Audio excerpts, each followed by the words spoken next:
Hello friend, स्वागत है आपका जीडीएन में। तो चलिए आज हम शुरू करते हैं अपना सेशन, और आज का जो सेशन है सबसे महत्वपूर्ण रहने वाला है। तो चलिए शुरू करते हैं। फर्स्ट क्वेश्चन है, बाबर ने प्रसिद्ध तुगलमा युद्ध नीति का प्रयोग किस युद्ध में किया? तो इसका राइट आंसर हो जाएगा पानीपत का युद्ध।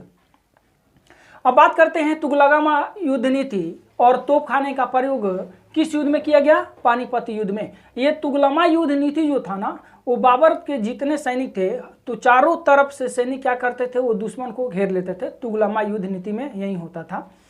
तो आगे चलते हैं, देखते हैं पानीपत का युद्ध में तुगलमा युद्ध नीति को अपनाया था। अब बात करते हैं मुगल वंश के जो संस्थापक थे। मुगल वंश के जो संस्थापक कौन थे? बाबर ही थे।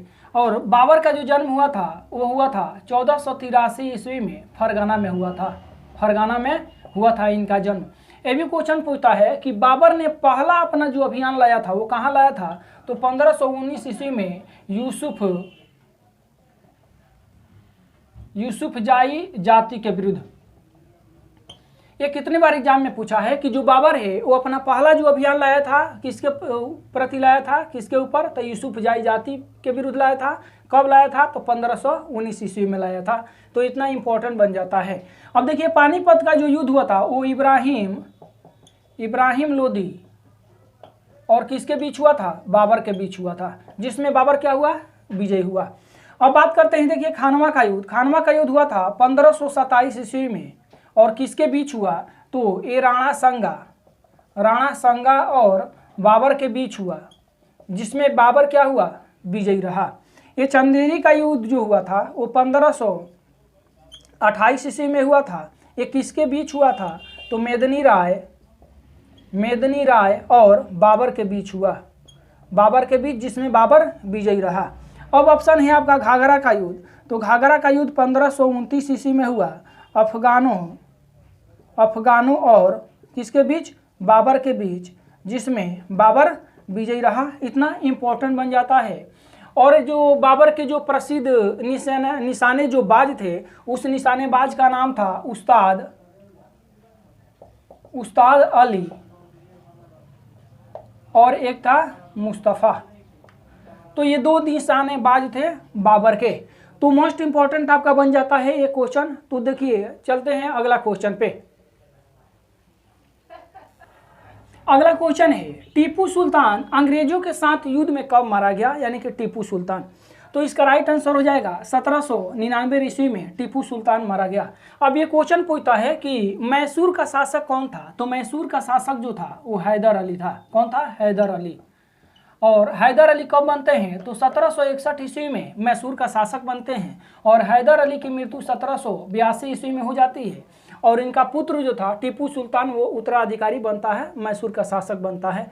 तो 1782 ईस्वी में बनता है, और 1799 ईस्वी में क्या हो जाती है? टीपू सुल्तान की मृत्यु हो जाती है। ये मोस्ट इंपॉर्टेंट बन जाता है। अब देखिए 1782 ईस्वी में क्या हुई थी? हैदर अली की मृत्यु हुई थी।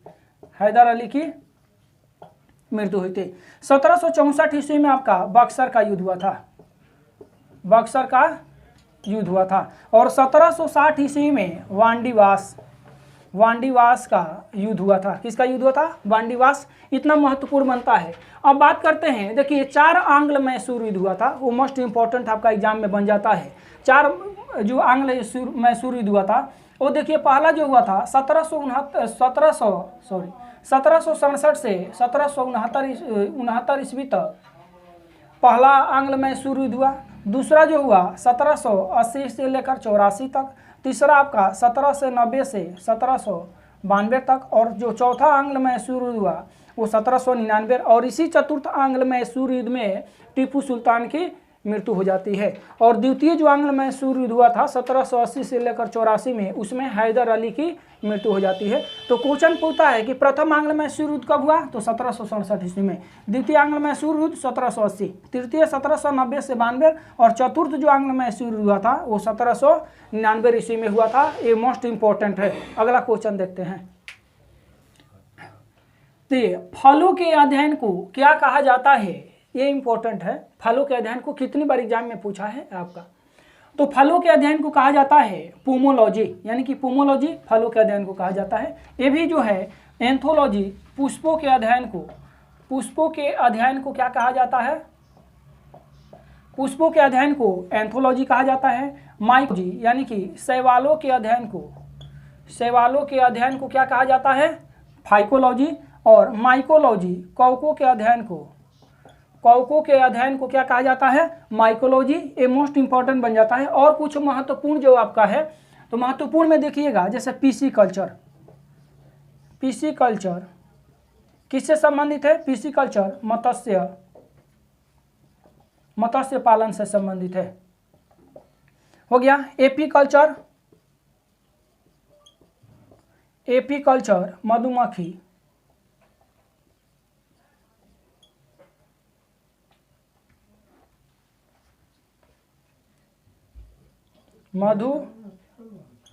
मधुमक्खी पालन से संबंधित है। यह महत्वपूर्ण बन जाता है। पिसिकल्चर किससे संबंधित है? मत्स्य पालन से संबंधित है। एपीकल्चर किससे संबंधित है? मधुमक्खी पालन से संबंधित है। सेरीकल्चर, ये भी मोस्ट इंपॉर्टेंट है। सेरीकल्चर किससे संबंधित है? तो आपका हो जाएगा रेशम कीट के अध्ययन को क्या कहा जाता है? सेरीकल्चर। तो पिसिकल्चर मत्स्य पालन, एपीकल्चर मधुमक्खी, सेरीकल्चर रेशम कीट, ये महत्वपूर्ण आपका जो हो जाता है, एग्जाम में पूछा हुआ है पहले प्रीवियस क्वेश्चन। तो चलिए देखते हैं अगला क्वेश्चन। अगला क्वेश्चन है, किस गवर्नर ने भारत में दास प्रथा को समाप्त किया था? तो इसका राइट आंसर हो जाएगा हमारा एलन बरो ने दास प्रथा को क्या कर दिया था? समाप्त कर दिया था। अब ये क्वेश्चन पूछता है कि दास प्रथा को कब समाप्त किया गया? 1843 ईस्वी में दास प्रथा को समाप्त कर दिया गया था। अब देखिए, जो लॉर्ड विलियम बेंटिंक 1829 ईस्वी में सती प्रथा पर प्रतिबंध लगाया गया था। सती प्रथा पे क्या किया गया था? रोक लगाया गया था। अब एक क्वेश्चन पूछता है कि लॉर्ड विलियम बेंटिंक ने किसके सहयोग से सती प्रथा पे रोक लगाए थे 1829 में? तो आपका राजा राम मोहन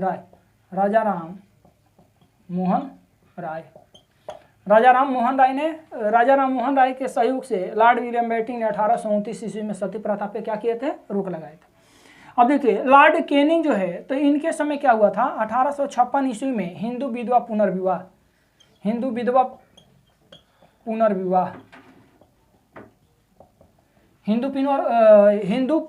पुनर्विवाह किसने शुरू किया था? तो लॉर्ड कैनिंग ने। कब किया था? 1856 ईस्वी में।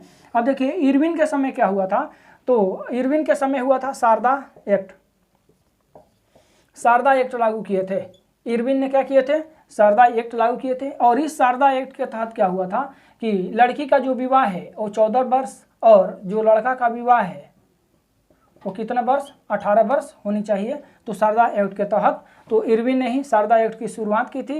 ये मोस्ट इंपॉर्टेंट जाता है इरविन 1930 ईस्वी में, ये इंपॉर्टेंट है। तो बस आज के लिए इतना ही, फिर अगले वीडियो में मिलेंगे, तब तक के लिए जय हिंद।